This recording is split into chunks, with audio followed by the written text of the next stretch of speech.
yo, what up? Welcome to Mo Boxing No Problem. I'm Jose Ramirez Jr. and I'm joined by my co-host David, aka Sports and Tunes, and we got a special guest tonight. We got a pro boxer, Omar Trinidad. How's it going, Omar? Good, man. Thanks for having me. No problem. Thanks for making the time to join us. No, man, my pleasure. First question we got for you is the question you get asked every single time, I'm sure. How did you get into boxing? Well, yeah. I mean, it started when I was young, man. How I said before, I was a fighter as a legit. So I was getting trouble here and there, and my pops, he saw that I like to cause trouble, so he took me to the gym, Oscar De La Hoya gym in Lorena, and it was up from there. LA don't play, bro. Yeah, it does, man. And I grew up in Mexico for a while too. So I actually was born here, but my parents took us over there, and that's where I started fighting, bro. Nice. Where at? I was Calientes, Mexico. Oh yeah, Nice fighters out there. Yeah, man. Yeah, got some good fighters. And can you tell us about your amateur career? You know, what were some of your major accomplishments from back in the day?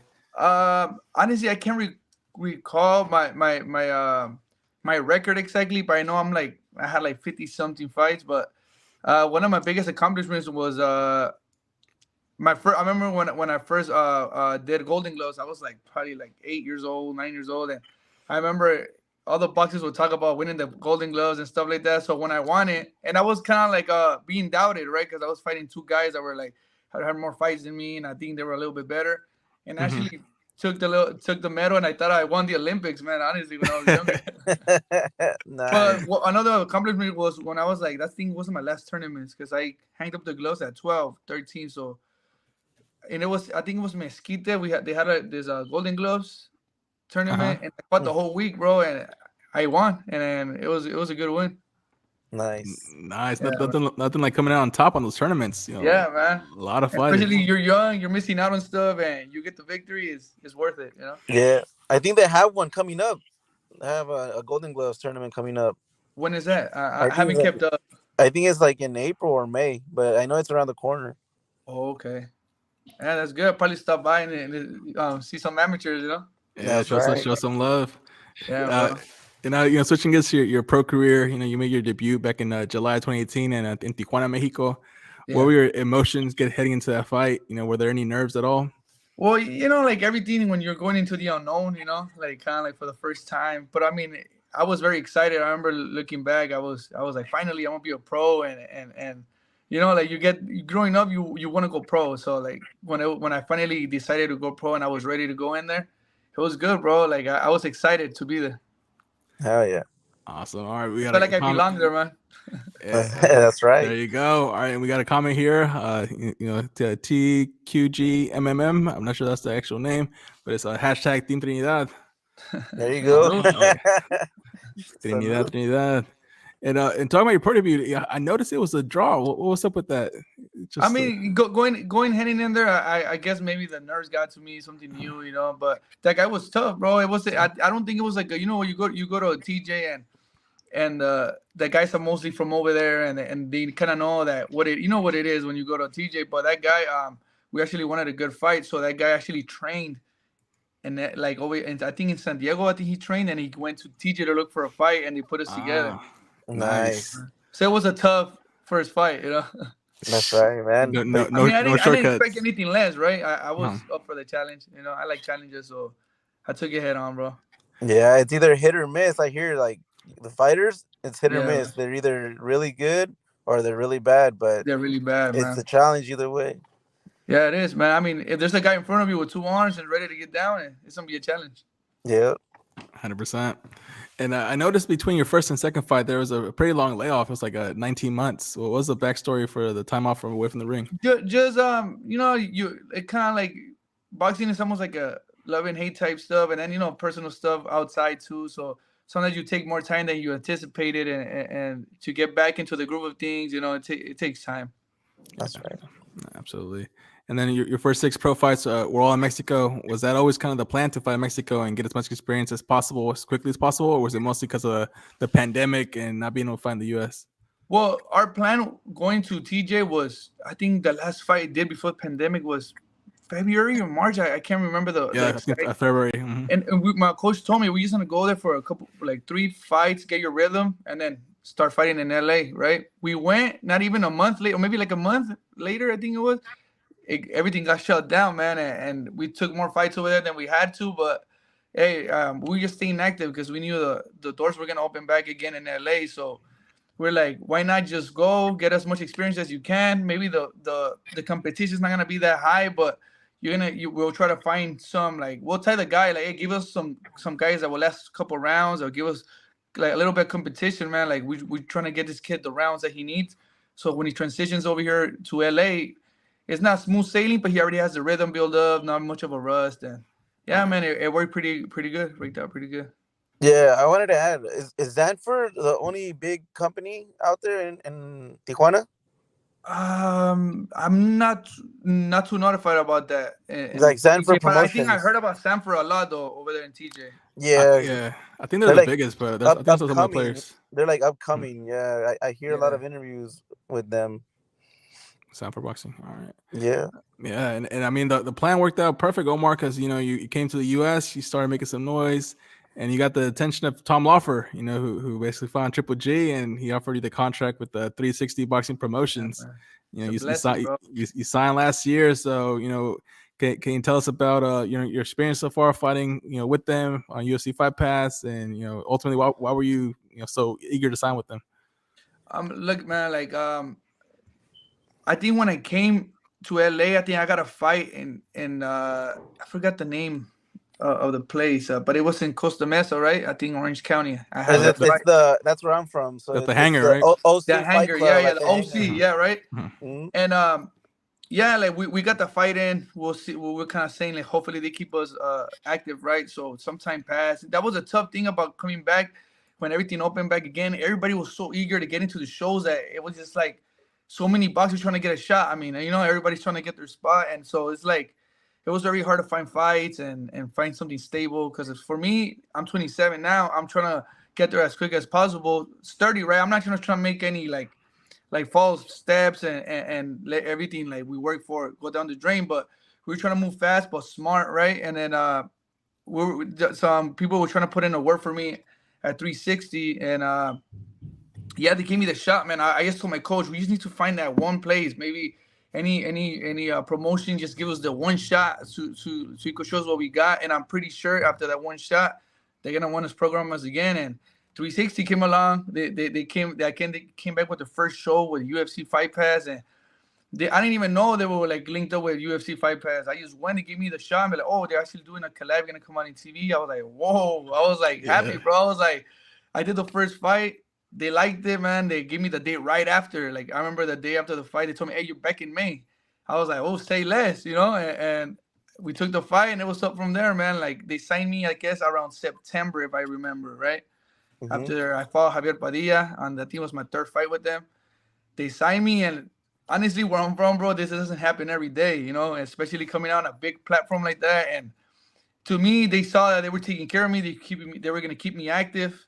Because I noticed that in other promotions, since there's so many fighters, you don't really get fights or you get stalled. And over here, man, they looked like they were looking out for me. They were giving me the fights I needed, and we have a good relationship with them, so it's easy to work with them. Hell yeah, and they have that good venue, that Montebello venue. It's Yeah, good. man. It's a nice I'm spot. gonna miss it, bro, because I think this time we're gonna do it at Quiet Canyon. But that place was dope, man. Honestly, I'm gonna miss that venue. Yeah, that one, and then I hear that Boston one's gonna be good. The one where Leo Di Callum? Stefano Reese, he's gonna Ken fight out in Walsh. there in Boston. Yeah, Yeah, man. Oh, man, I wish I would have got a shot there, but hey, I got my main event on April, so I can't really, complain. And yeah, I wish nothing but the best for Callum, man. That's my boy. there you go. Yeah, man. Both of you guys making noise. Yeah, man. We got a comment here from Skywalker Boxing. Hashtag the winning team says salute. So salute Salute, Skywalker. champ. That's the homie right there. And speaking of making noise, I read an article recently on you by The Ring. It was you're listed on Fighters Under the Radar. Yeah, man.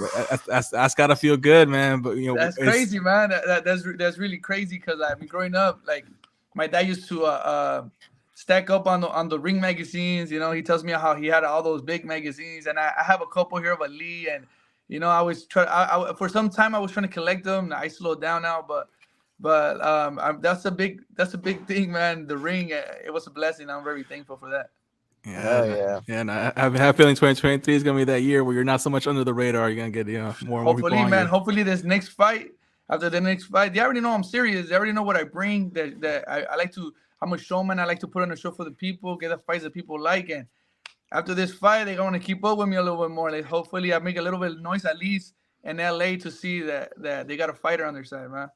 Hell Yeah, yeah. man. So talking about your next fight, can you tell us? It's gonna be on April 14th, but where can Yeah. people go see it, and what can people expect from you then on April 14th?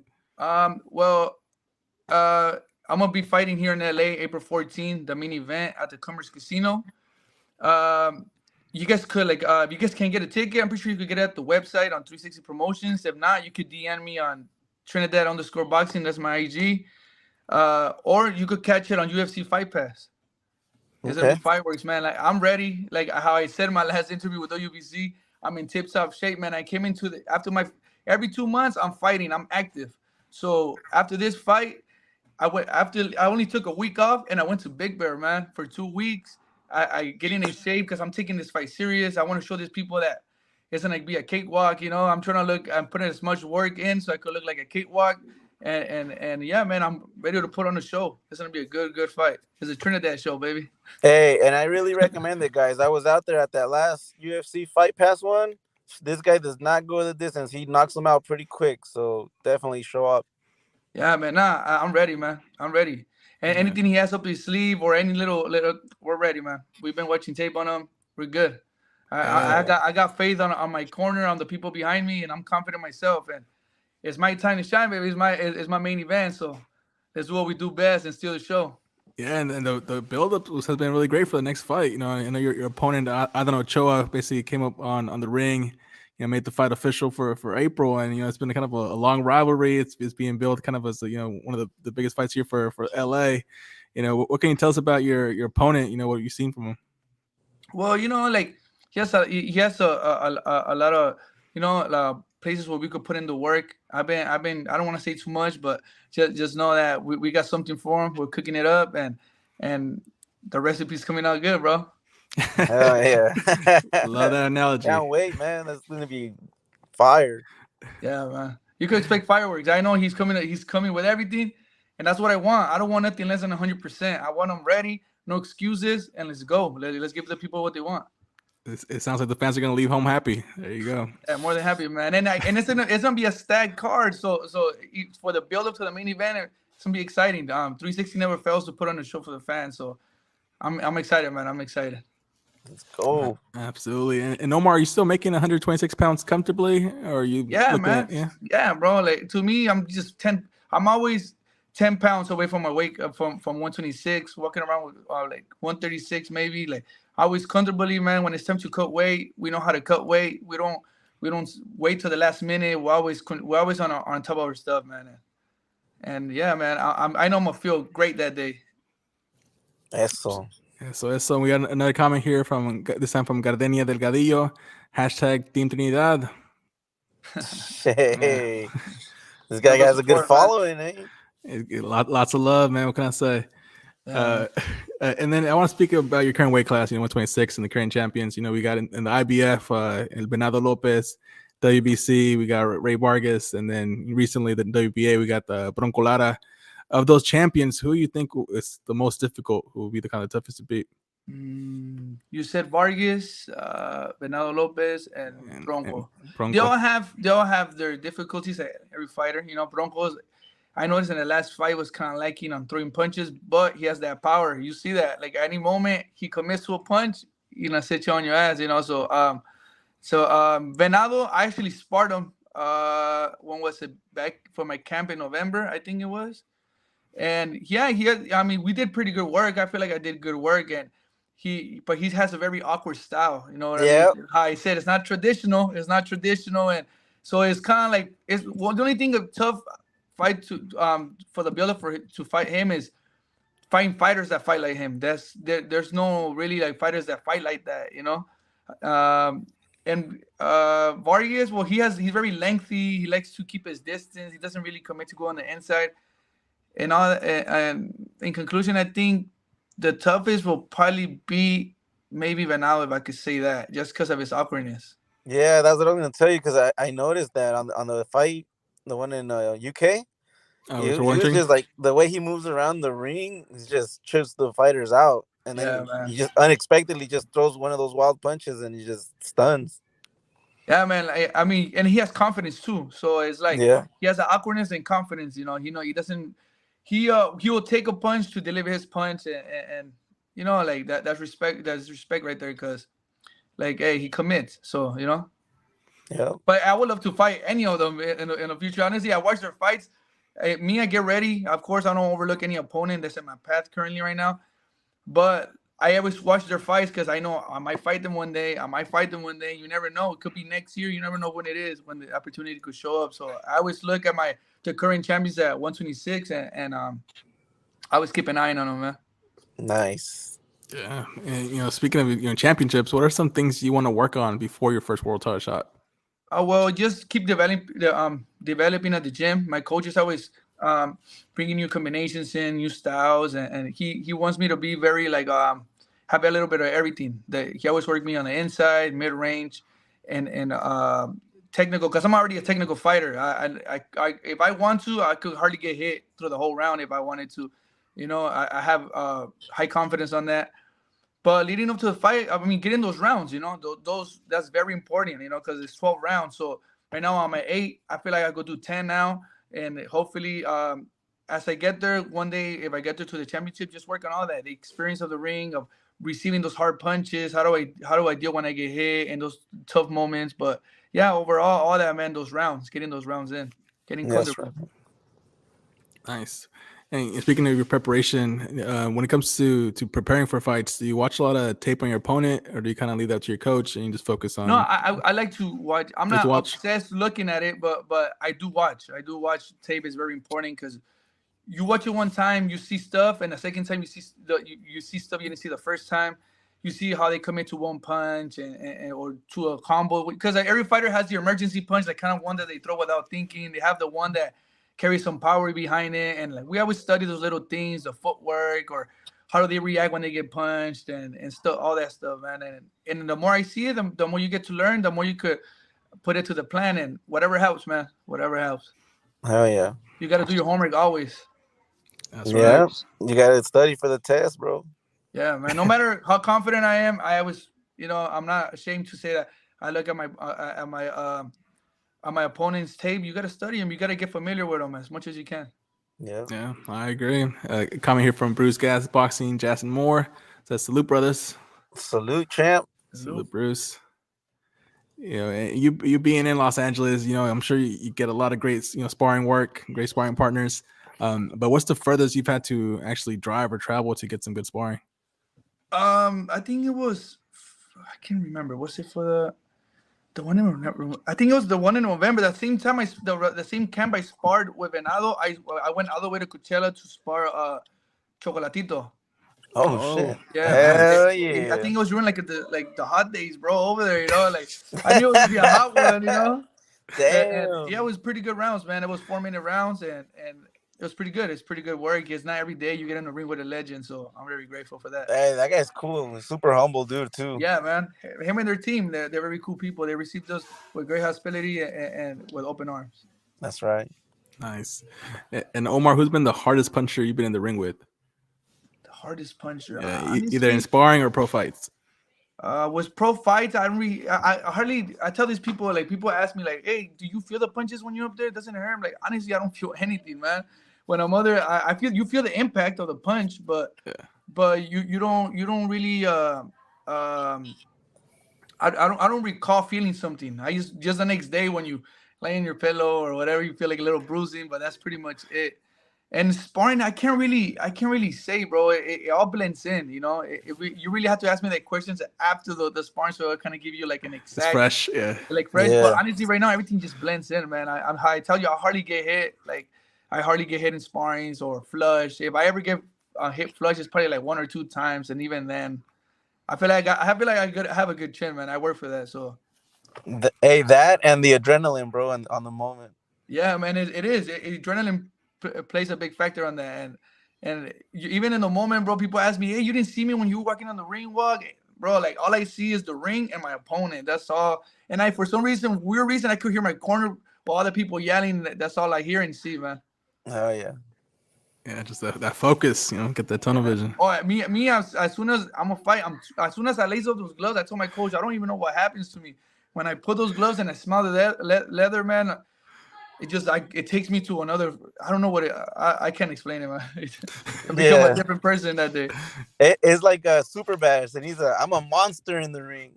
I'm confident, bro. Going into the ring, going into the fight, because I'm super relaxed. If you see me in the back before the fights, I'm chilling, talking to people, having a good time. As soon as I start warming up, I start getting a little more serious. And once I put those gloves on and start doing a little bit of mitts, I'm not paying attention to nobody around me. I'm just locked in, man. Locked in. Let's go. And you're a power puncher yourself, Omar. 9 of your 11 wins have been by knockout. Have you had any comments from your sparring partners or any fighters you've been in the ring like, man, you can punch? Yeah, I feel like I surprised them a little bit. I surprised them a little bit, and I'm pretty sure they see me. They see the scrawny kid or whatever they want to call it, and they don't think you pack a punch. You come from 126, you don't think they pack a punch.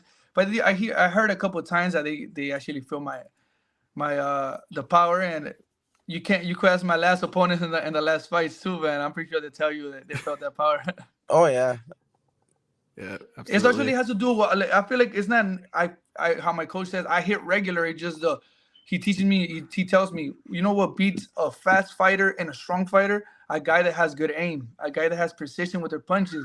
If you go land a punch the right time, you probably hit harder than them. Yeah, so it's all about the timing and precision, man. It's that timing. Yeah, man. I agree. And then Omar, who was your favorite boxer growing up?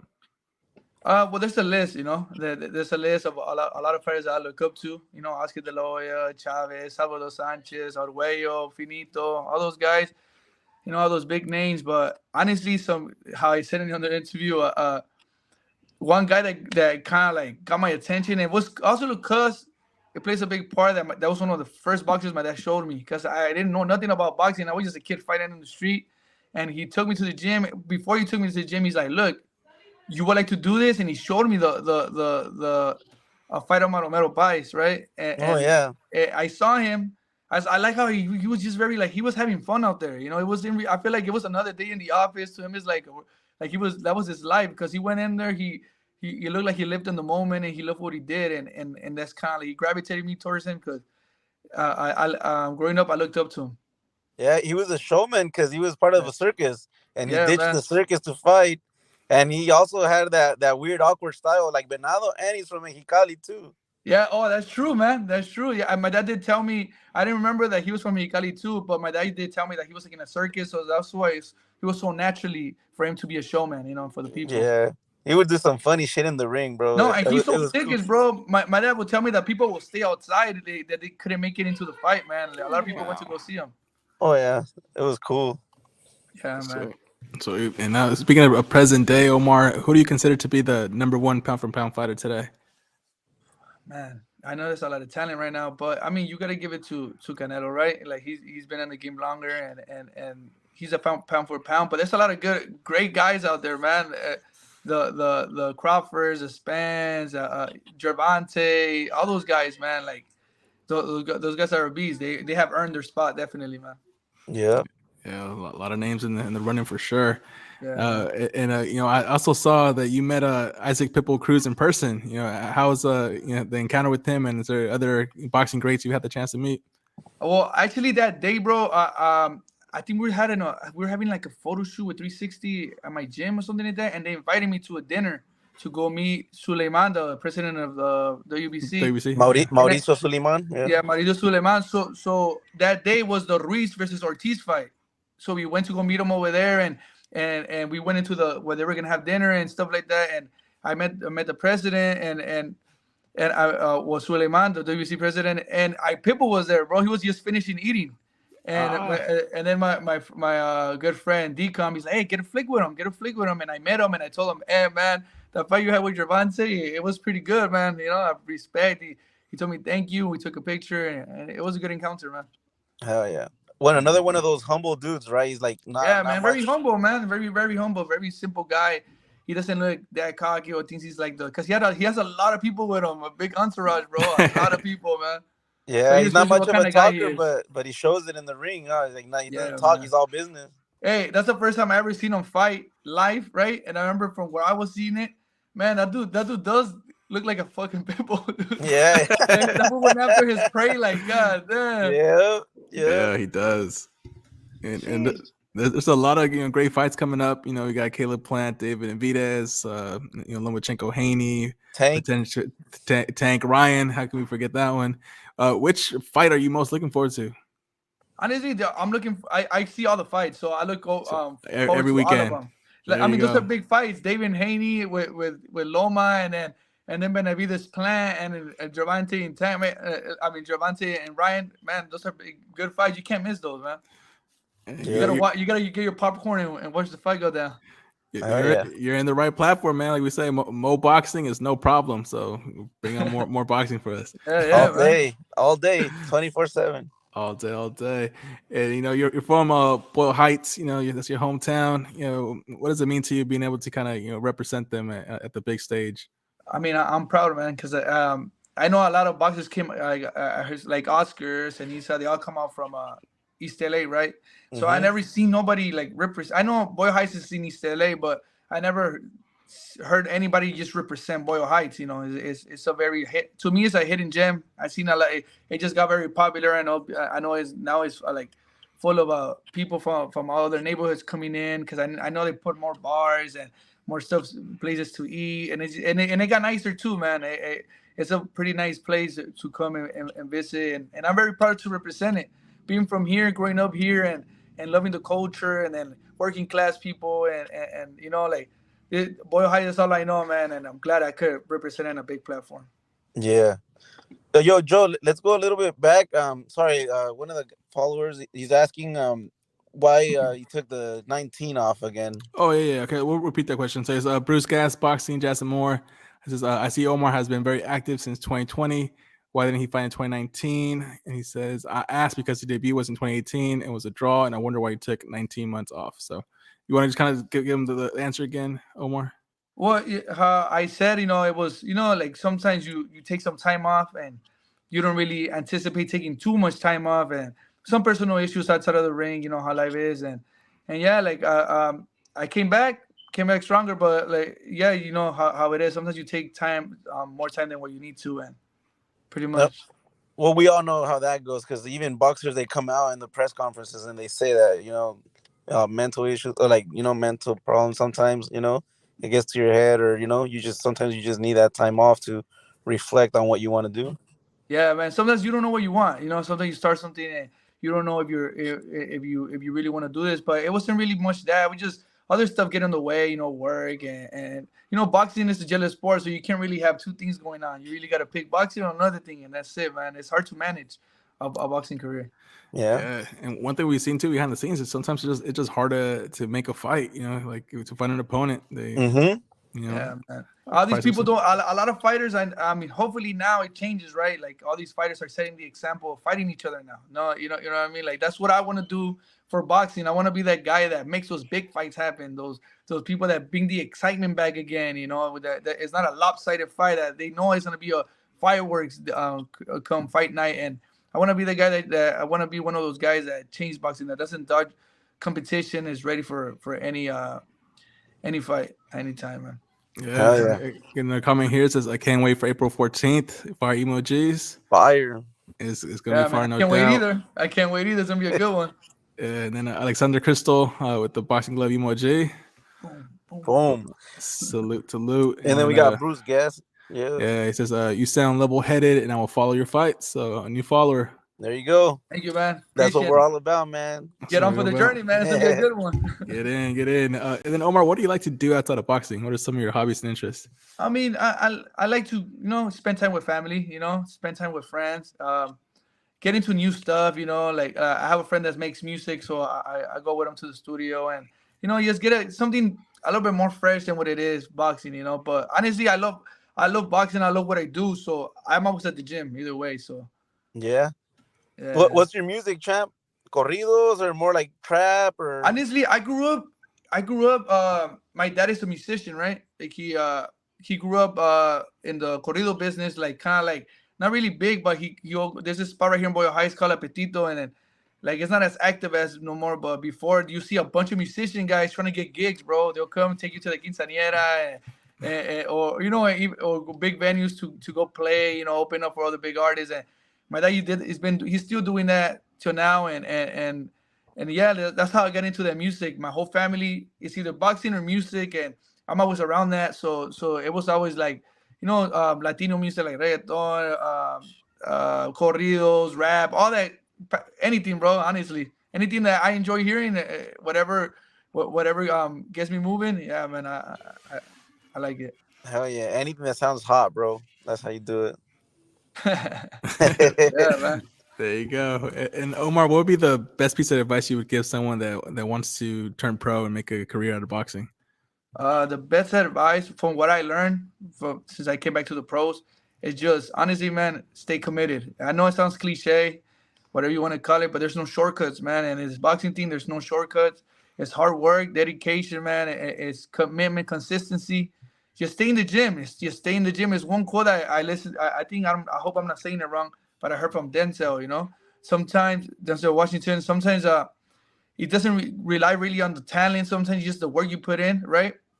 But it says, hang around the barbershop so long, you're bound to get a haircut, right? So just stick to it. Stick to it. You'll get your opportunity. You'll get your time to shine. Yeah, that's So right. true. Great advice. And final question we got for you, Omar. It's not really a question. It's more so opening up the floor. What's the message you want to send to your fans and supporters? All I gotta say is thank you for your support. Thank you for keeping up with me, and just know that every time you're gonna see me step into the ring, expect fireworks, expect to show. I really appreciate you guys for showing much love. I'll shoot for you guys, more boxing, man. Jose, man, and Sports Tunes. Thank you for having me, man.